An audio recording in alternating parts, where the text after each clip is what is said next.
Started guys, एकदम फटाफट फटाफट कवर करें। अरे सुनो, अरे अरे अरे सेक्शन 96 एनुअल जनरल मीटिंग, क्या क्या पॉइंट याद रखते ऊपर ऊपर से याद करो। अबे बेशर्मो, तुमको एग्जाम देनी मेरे को देनी है, तुम है ना जूता उठा के मारो, लेकिन ऐसे हरकतें मत करो। अब सुनो, section 96 annual general meeting, sir क्या क्या याद रखना है, किसको एप्लीकेबल है, टाइम लिमिट क्या है, first annual general meeting, subsequent annual general meeting. तीसरा पॉइंट क्या है कि सर एनुअल जनरल मीटिंग का टाइम डेट प्लेस क्या होना चाहिए, और क्या बोल सकते हैं ओमिशन एंड गिविंग क्या मीटिंग का notice. Sorted. Sir section 97 power of tribunal to call AGM, कब, स्पेशल केसेस में। Section 98 power of tribunal to call EOGM in case of impractical to conduct EOGM.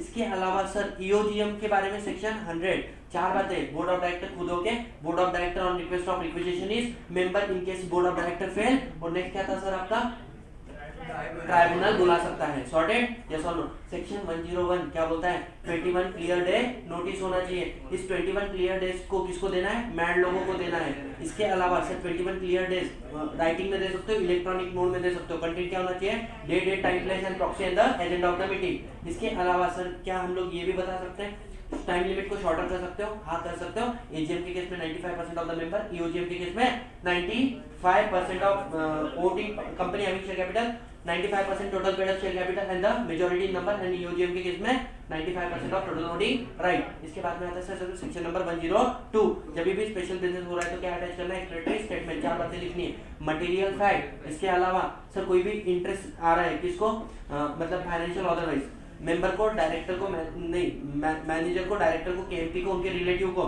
इसके अलावा सर अगर आप किसी और कंपनी के साथ में ट्रांजेक्ट कर रहे हो जिसके अंदर 2% से ज्यादा होल्डिंग है, किसकी, डायरेक्टर की, मैनेजर की, प्रमोटर की, केएमपी की, या फिर ऐसा कोई रिजोल्यूशन जिसमें कोई डॉक्यूमेंट रेफर किया है, तो डॉक्यूमेंट को हम लोग कहाँ पे रेफर कर सकते हैं, सारी बात किसको बताना पड़ेगा, मेंबर को। नहीं बताओगे तो क्या होगा सर, आपको जो भी बेनिफिट हुआ वो कंपनी को रिटर्न करना पड़ेगा, साथ ही साथ में आपको पेनल्टी मिलेंगी, और दूसरे एक्ट में भी आप लायबल रहोगे। 103 बात करता है इसके बारे में सर, कोरम के बारे में, minimum 2 in case of private public company, 5, 15, 30 article में increase the limit. Personally present में प्रॉक्सी काउंट नहीं होता है, ऑथराइज्ड रिप्रेजेंटेटिव काउंट होता है।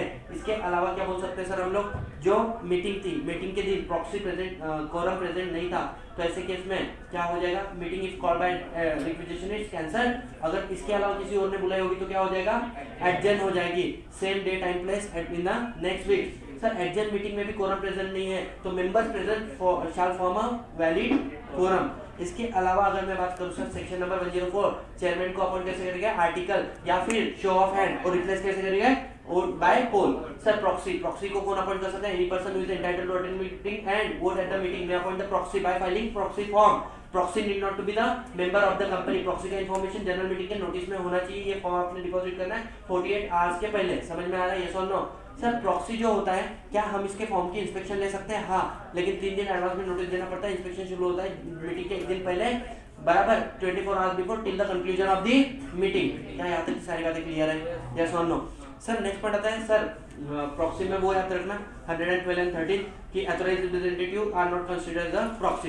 Can a person be a proxy of multiple people, answer is yes, but सुनना maximum कितने लोगों का, 15, और shall not exceed the total क्या पेड शेयर कैपिटल 10% से ज्यादा। उसके बाद में आता है सर 106 रिस्ट्रिक्शन, आर्टिकल में होना चाहिए 2 ग्राउंड के ऊपर, कॉलिनेरियस एंड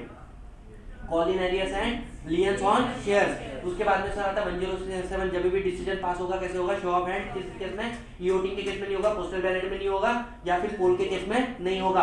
अच्छा, क्या मेंबर अपने वोट डिफरेंटली कास्ट कर सकते हैं, हाँ। क्या postal ballot show of hand से जो डिसीजन पास हुआ उसका कंक्लूसिव एविडेंस माना जाएगा, हाँ, अगर चेयरमैन ने रिजल्ट डिक्लेयर किया, मिनट बुक में एंटर किया।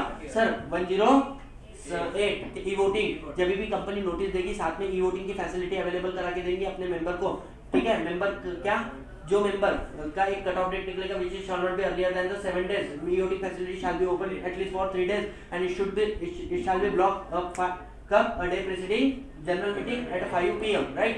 मीटिंग के अंदर आएंगे, वोट कास्ट करेंगे। A member who voted remotely can attend the meeting, yes. Can counted for the purpose of quorum, yes। Can vote at the meeting, answer is no। When the vote casted can change, answer is no। Then scrutinizer will appoint, scrutinizer will क्या बोलते count the vote done at the meeting, unblock the vote casted remotely, then prepare the report and given to the chairman, chairman will declare the result। फिर आता है section number 10 कौन सा 9 which talk about पोल पोल को demand कर सकता है कि सर ऐसा व्यक्ति जिसके पास कंपनी हैविंग शेयर कैपिटल 1/10 और 5 लाख का पेड शेयर कैपिटल और company not having share capital के केस में कौन sir 1/10 of total voting power can demand a poll yes और नो। चेयरमैन तू सुओ मोटो भी कर सकता है लेकिन इन लिक्विडेशन में उसने तेरे को बोला तो तेरे को मैंडेटरी बुलाना पड़ेगा। कब कर सकते हो on and before declaration of result of show off and. Can एक बार हमने पोल डिमांड किया विड्रॉ कर सकते हैं हाँ। कौन सा टाइम ऑफ पोल क्या होना चाहिए with immediately in case of question of appointment of chairman and adjournment of the meeting and any other matter with in 48 hours. समझ में आ रहा है यस और नो। यस सर हमने अगर एक बार पोल लिया तो पोल के केस में स्क्रूटिनाइजर अपॉइंट करना पड़ेगा लेकिन मीटिंग को आज भी रेगुलेट कौन कर रहा है चेयरमैन कर रहा है और स्क्रूटिनाइजर रिपोर्ट बना के किसको देगा चेयरमैन को वो डिक्लेयर करेगा। सॉर्टेड 110 क्या बोलता है पोस्टल बैलेट 10 आइटम ऐसे है कौन सा है आपका register office city town village के बाहर जाना या फिर आपका क्या हो जाना change of object for which money is raised to issue of the prospectus और फिर alteration of article for the conversion of private into other company into private company. 3 share के कौन से थे variation in the right of the share holder issue of the DBR and the third था buyback of the share director के appointment of small share holder director sale of undertaking and loan investment by the company. अगर ये सारे business है तो आप लोग इसको सब्स्टिट्यूट करोगे जनरल मीटिंग से आपको क्या बनना पड़ेगा पोस्टल बैलेट मेंबर के घर पे भेजना पड़ेगा। मेंबर जिस दिन हमने पोस्टल बैलेट डिस्पैच किया था ना उस दिन से 30 डेज के अंदर तूने अपनी असेंट डिसेंट देनी है। तू पोस्ट के थ्रू भी करता है इलेक्ट्रॉनिकली भी कर सकता है कंपनी को उसके लिए कंपनी अपॉइंट करेगी स्क्रूटिनाइजर बनाएगा रिपोर्ट किसको देगा कंपनी को चेयरमैन को नहीं। यहाँ पे चेयरमैन आ ही नहीं रहा मीटिंग ही नहीं हुई है ठीक है। क्वेश्चन आता है सर जिस कंपनी में ई वोटिंग मैंडेटरी है क्या वो पोस्टल बैलेट के मैटर भी ई वोटिंग से चला सकता है आंसर इज यस। सर 111 क्या बोलता है 111 बोलता है कि सर कंपनी अगर मेंबर चाहे तो कोई भी रिजोल्यूशन कंपनी के जनरल मीटिंग में पास करा सकता है 6 वीक एडवांस में उसको नोटिस देना पड़ेगा या कंपनी का कोई रिजोल्यूशन उसके पास आया तो उसके ऊपर अपनी स्टेटमेंट दे सकता है 2 वीक के एडवांस में उसको नोटिस देना पड़ेगा बराबर। साथ ही साथ पैसा भी देना पड़ेगा जो भी लग रहा होगा कंपनी आपको ये मेंबर को रिजोल्यूशन देने पड़ेंगे। और अगर आपको लगता है कि वो अब्यूज ऑफ उसका पोजीशन कर रहा है या फिर अनफेयर एडवांटेज कर रहा है अननेसेसरी पब्लिसिटी कर रहा है सेंट्रल गवर्नमेंट को एप्लीकेशन दो। सेंट्रल गवर्नमेंट क्या करेगी आपको ऑर्डर देगी कि आपको इनके सर्कुलेशन से आगे भेजने की जरूरत नहीं है। उसके बाद में आता है section 112 governor president 130 body corporate 114 ordinary resolution special resolution ordinary resolution notice duly given vote cast in favor shall be greater than vote cast against or special resolution notice duly given must be expressly mentioned the resolution is going to be passed as a special resolution and तीसरा vote cast in favor shall be 3 times of vote cast against 115 auditor को हटाना है director को हटाना है auditor के जगह पे किसी और नए ऑडिटर को लाना है। जो ऑडिटर हट रहा है उसको फिर से अपॉइंट नहीं करना है। इसके लिए मेंबर आप एक काम कर सकते हो कंपनी को नोटिस दे सकते हो इस रिजोल्यूशन के लिए कब minimum 14 days before but shall not exceeding earlier than 3 month बराबर। जो आपने रिजोल्यूशन दिया ये मेंबर को कंपनी आगे मिनिमम 7 डेज बिफोर भेजेगी राइट। और कंपनी में हम लोग क्या लेंगे डिसीजन लेंगे। सेक्शन 116 क्या बोलता है कि एट एडजर्न मीटिंग अगर कोई रिजोल्यूशन पास होता है तो उसको माना जाएगा वो एडजर्न मीटिंग के डेट पास हुआ है ओरिजिनल मीटिंग के डेट नहीं माना जाएगा। समझ में आया। 117 कोई भी रिजोल्यूशन और एग्रीमेंट कुछ ऐसे रिजोल्यूशन कुछ ऐसे एग्रीमेंट है जिसकी आपको एमजीटी 14 के अंदर आरओसी को विदिन 30 डेज फाइलिंग करना पड़ता है।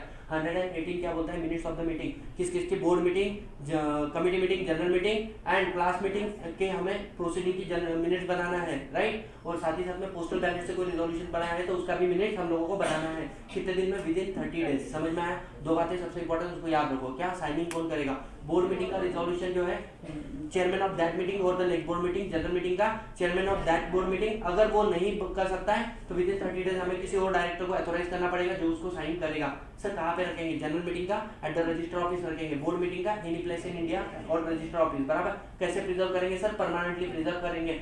190 क्या बोलता है सर इंस्पेक्शन आप ले सकते हो कैसे ले सकते हो बाय पेइंग सुनो फिजिकल लेना है तो फ्री ऑफ कॉस्ट हो जाएगा या फिर आप रिक्वेस्ट करो 7 डेज में कंपनी आपको फर्निश करना चाहिए राइट। सॉफ्ट कॉपी आपको लास्ट 3 साल तक की फ्री में मिल जाएगी। हार्ड कॉपी चाहिए होगी तो उसके लिए मैक्सिमम 10 रुपीज पर पेज का हिसाब से पैसा लगेगा। अगर आपने रिक्वेस्ट किया कंपनी ने आपको नहीं दिया इनकेस मतलब क्या नहीं दिया वो मिनट्स तो ऐसे वाले केस में आप एनसीएलटी को अप्रूवल कर एप्लीकेशन डालो एनसीएलटी ऑर्डर देगा। समझ में आया। 100 कौन सा आता है 21 एजीएम की जो रिपोर्ट आपको किसको देना है सर आरओसी को in the form number MGT 15 within 30 days. समझ में आया। 122 ओपीसी के केस में हम लोगों ने क्या बोला सर ओपीसी मेंबर की मीटिंग कैसी होगी बस वो अपना डिसीजन ओपीसी को कम्युनिकेट करेगा मिनट बुक में एंट्री करेगा साइन और डेट करेगा खत्म सॉर्टेड। और इन केस ऑफ क्या बोर्ड मीटिंग क्या सीन होगा यहाँ पे कि सर वो जो अपना डिसीजन है वो सबसे पहले कम्युनिकेट वाला पॉइंट ही नहीं है, बोर्ड मीटिंग के रिजोल्यूशन मिनट्स बुक में एंट्री कर लेगा, साइन डेट करेगा, sorted dusted we are done with the revision 96 से लेके 122। चलो